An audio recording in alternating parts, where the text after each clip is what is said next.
Shakshuka basically means a mixture, and that's precisely what we're making today.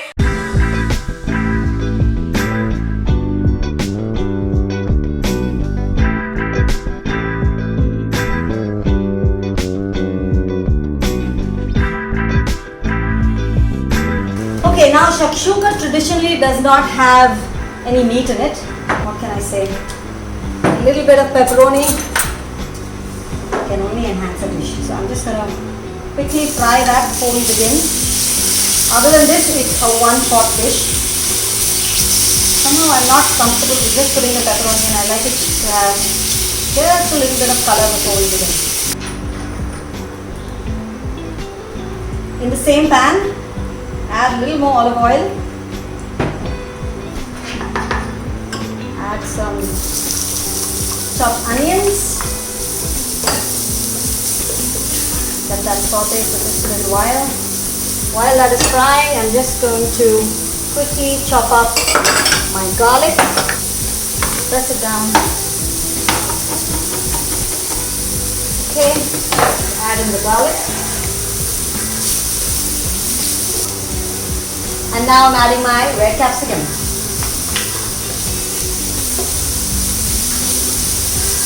This is exactly as I want it. And now I'm going to add in the tomatoes. So there you go, the lovely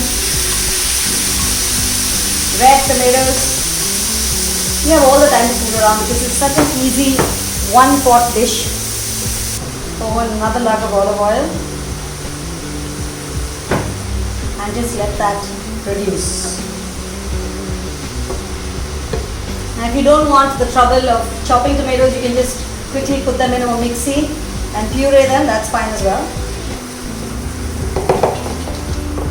The tomatoes need to soften. That's going to take a little bit of a while, but that's pretty much the main part of this process. I'd like to add the salt and pepper right now. I'm going to go in with some more salt and pepper on the eggs later. If you feel your tomatoes are drying up, add a little bit of water. Let them cook down to a nice soft pulp. Okay, now I'm going to add 2 teaspoons of paprika,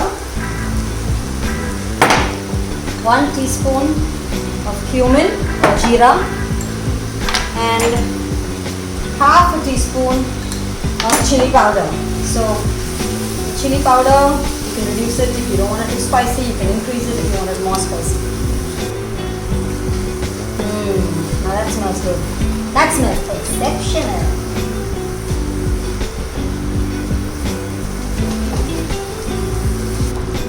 Now what I'm going to do is just kind of make a little bit of a well, reduce the flame a little bit. Make a well out there and just break the egg into that. Make another well here. Break the egg into it. I'm using 4 eggs. You can use 5, 6, depending on the size of your pan and the size of your appetite. Some salt on top of the eggs. Some crushed pepper, and I'm just going to put some of that pepperoni all around it.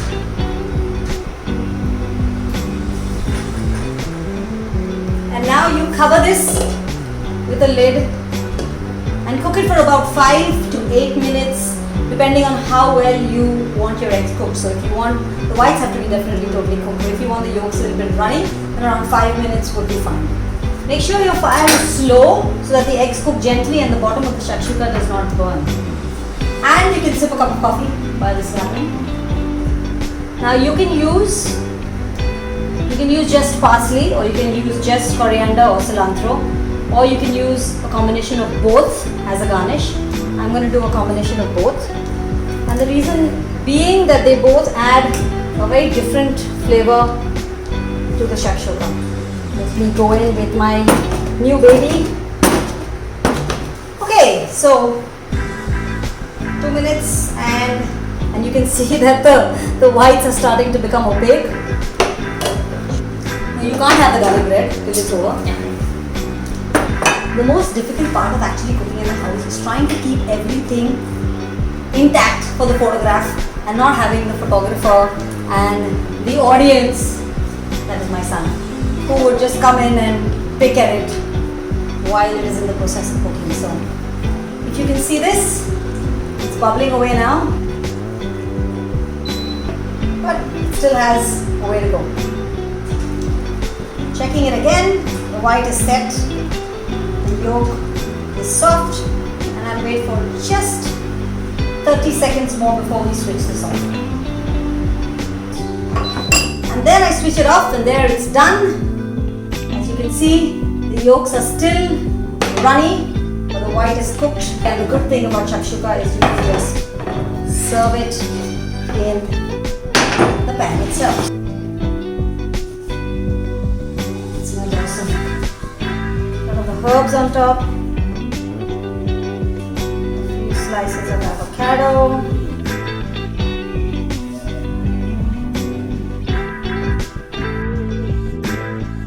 Some crumbled feta.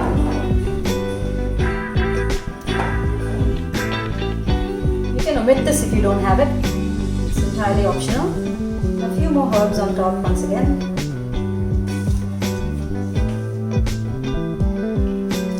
Some garlic bread and some more.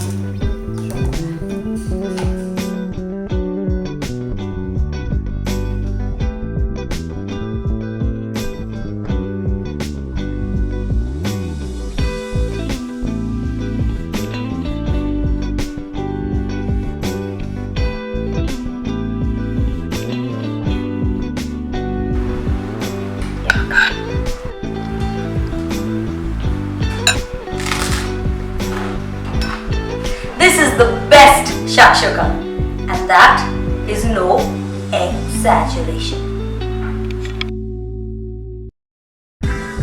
How many words do you know that begin with egg? Come on, cameraman, tell me. Camera woman, sorry. Camera girl. Excellent! That I already said earlier. What else? Exactly. Then you have to say with style, like exactly. Exasperating. Kimberly, you are very, very exasperating. Please explain why your room is not done up. You are cutting No, that we are not cutting that one out. You're not cutting that one out.